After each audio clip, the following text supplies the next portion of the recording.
What's going on, guys? I'm Aaron from PhoneDog.com, and it's a battle of the big old phones. When it comes to phablet devices, there's one on the market, the Samsung Galaxy Note 2, but there's one that's pretty close, but the company that makes it is adamant that it's just a big smartphone. It's not a tablet phone. That phone is the HTC DROID DNA. We're pitting it together in a dogfight against the Samsung Galaxy Note 2. Specs-wise, both have quad-core processors. Both have big displays, 4G LTE over here. On T-Mobile, this one has HSPA+, and they're both packing Android 4.1. Which one's going to come out on top in the dogfight? We're going to take a look, but first, special thanks to our friends at Best Buy Mobile for giving us devices like the DROID DNA and like the Galaxy Note 2 for use in our One Paw Bandit giveaway game, which we give to you on the site at instantwin.phonedog.com. When you walk into Best Buy Mobile to get either of these devices, you won't deal with rebates. I hate paperwork. You probably do too, unless you're weird. I mean, I guess we're all kind of weird in some ways, but you probably don't like paperwork. At Best Buy Mobile, you won't deal with that, or waiting 8 to 10 weeks for a debit card. You'll walk out the door with the after rebate costs already in your pocket. Let's take a look. DROID DNA,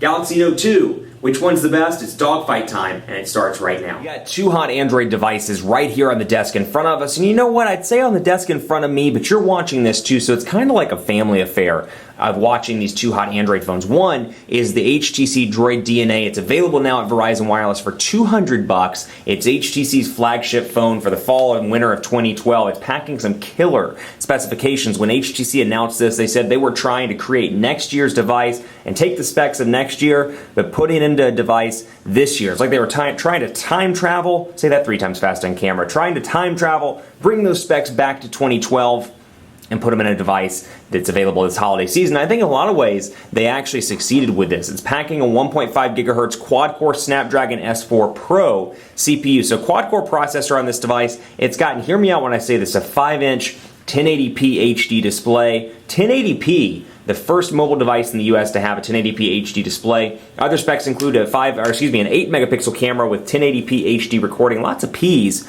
on this device. 1080p here, 1080p there, 1080p everywhere.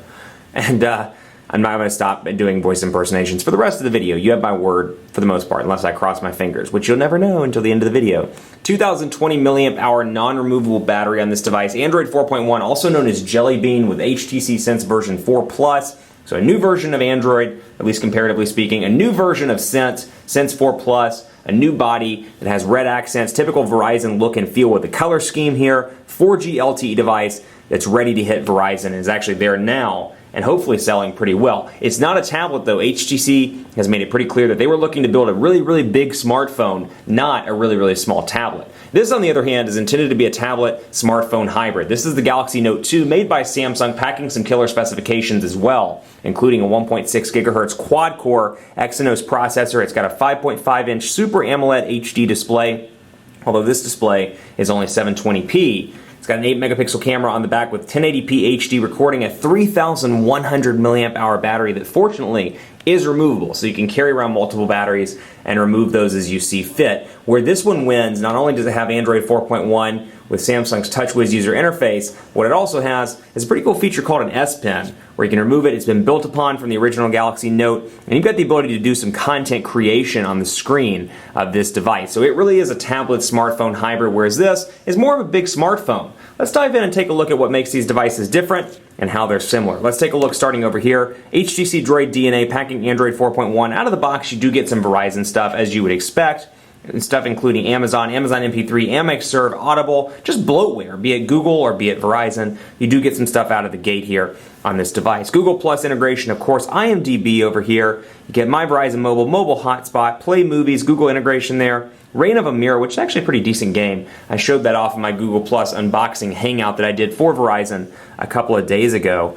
Visual voicemail, Verizon Tones, VZ Navigator, and more. And of course, you can access your Verizon apps just by scrolling over and clicking right there. Now, I will say this one fits really well in the hand. The one issue I've had with the Galaxy Note 2, and I carried it for 30 days as part of a 30-day challenge, it is a little bit hard to hold in the hand. The DROID DNA, on the other hand, it's a big phone, don't get me wrong. When you take a look at this in comparison to something like, let's say, the Spectrum 2, though, you can see it's kind of around the same size. So even though it's got a 5-inch display, it's kind of pushing it in terms of display size, but it's still pocketable. It's got a nice rounded feel on the back. Much easier to hold in the hand than the Note 2. That said, the Note 2 is much easier to hold in the hand than the Note 1 because what they did, they kept it around the same size, they just made it taller. So it's got a bigger display, it's a 5.5-inch Super AMOLED HD display. It has more of a taller and narrower feel to it, so it is a little bit easier to hold in the hand. With the original Note, for example, I couldn't get my hand around the device and wrap my fingers around it. With this one, it's a stretch, but I can do it over here. Still, it's a big device, and it's going to be hard to fit in pockets. If you wear skinny jeans, if you're a female, you may have some issues putting this in your pockets. That said, this is your smartphone. This is a super big smartphone. Over here, though, you do get some T-Mobile stuff out of the gate as well, and I should clarify that this is the T-Mobile version that I'm working with in the Dogfight. Unfortunately, I don't have a Verizon review unit just yet, but you've got All Share Play, Amazon out of the box, you've got a couple of other things as well. Game Hub, which is a Samsung thing, so you do get your hubs here, and I think Samsung is really working hard, as is HTC, to create a mobile ecosystem, so you're not just getting Google Play, but you're also getting Samsung services or HTC services in addition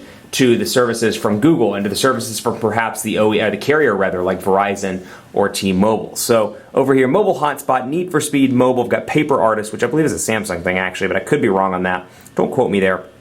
Samsung apps, which clearly is a Samsung thing. And then you get a slew of T-Mobile stuff over here on the final apps page. T-Mobile My Account, Name ID, T-Mobile TV, Visual Voicemail, Zynga Games, and more. And then, of course, some applications that I've downloaded. Now, look and feel here, it's kind of funny because both of these are packing Android 4.1. So theoretically, they're packing almost the exact same software build. Why they look so different is because HTC and Samsung have custom user interfaces, or custom skins, if you will, on top. Sense 4 Plus over here, TouchWiz over here, and this one is a continuation of the TouchWiz user interface that's found on the Samsung Galaxy S3. It's got that kind of nature look and feel. You'll notice when you turn it off and back on, you'll see the ripples of the water, so it's got that same look and feel. I'm going to turn the sound back on so you can hear that.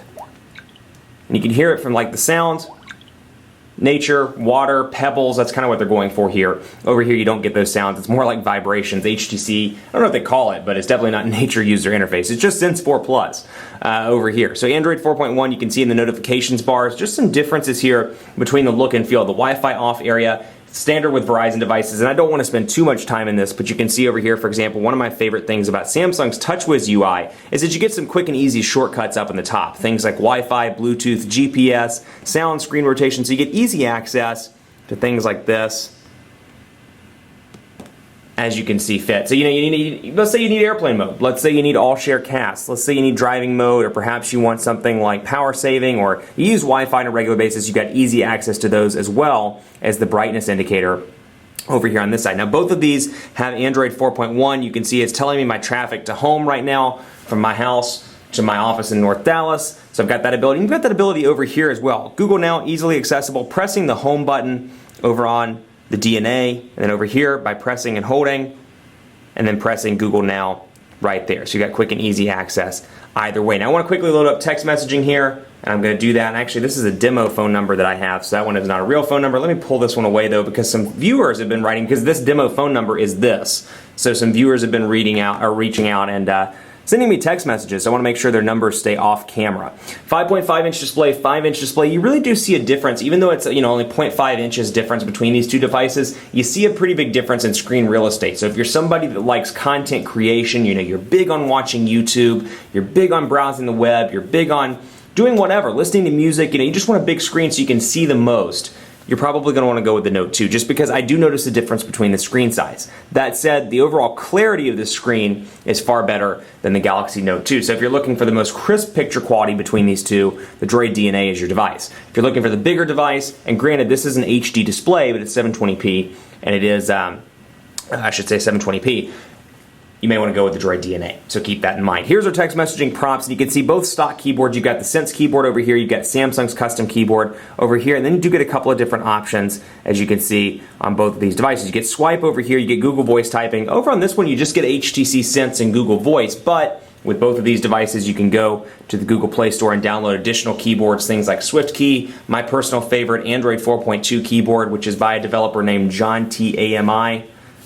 So that's something that's nice as well if you don't like the keyboards. I will say my favorite new keyboard right now is the HTC Sense keyboard. For a stock keyboard, it is absolutely incredible and easy to type on. So we'll say the quick brown fox jumped over the lazy dog. We'll do it standard here. We won't really mix it up like we typically do. We'll do the standard thing to exercise the full keyboard. And overall, typing really quick, really easy on this device. Quad-core processor working incredibly well. The biggest issue here is there's no expandable storage. It's 16 gigabytes and the actual formatted capacity is about 11 gigabytes.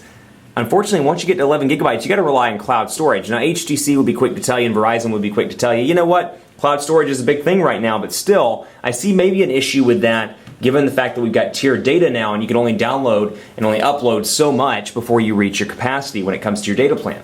That said, you may want to stay close to that Wi-Fi spot if you do get close to 11 gigabytes because you're going to be uploading to the cloud quite a bit. Over here, 16 gigabytes, but you do have a micro SD card slot on the back so you can expand that out. Samsung's keyboard, I've been pretty bold about this since Samsung stuff has come out. Not a fan of their stock keyboard. Download an alternative. You may love it, but I'd be remiss rather if I didn't recommend downloading an alternative keyboard. So click here, for example, and you can of course do the speak stuff. The quick brown fox jumped over the lazy dog. You got that option over here as well, but then I can of course use the S Pen, and you'll notice that when the S Pen is removed, and we'll talk about this more in part 2 when we get into the real nitty-gritty of the customizations, you'll find that the S Pen icon is up here, so I can see S Pen has been detached, and then I have some recommended shortcuts as well. So this device, Android 4.1 combined with TouchWiz, they've made it work really well with the S Pen. They've made a really great ecosystem we'll talk more about in part 2. But over here, 5-inch display, no external input like an S Pen, but incredible keyboard. Over here, not a fan of the Samsung keyboard. I'd recommend an alternative, but you can of course use it like this, and you can use their built-in kind of swipe alternative using either the pen, or you can go in and select it where you're writing with the pen. Stay tuned for part 2. We're going to talk about the features of the S Pen. We're going to talk about some goodies that this device has, and from a software standpoint, what distinguishes these two devices. Stay tuned.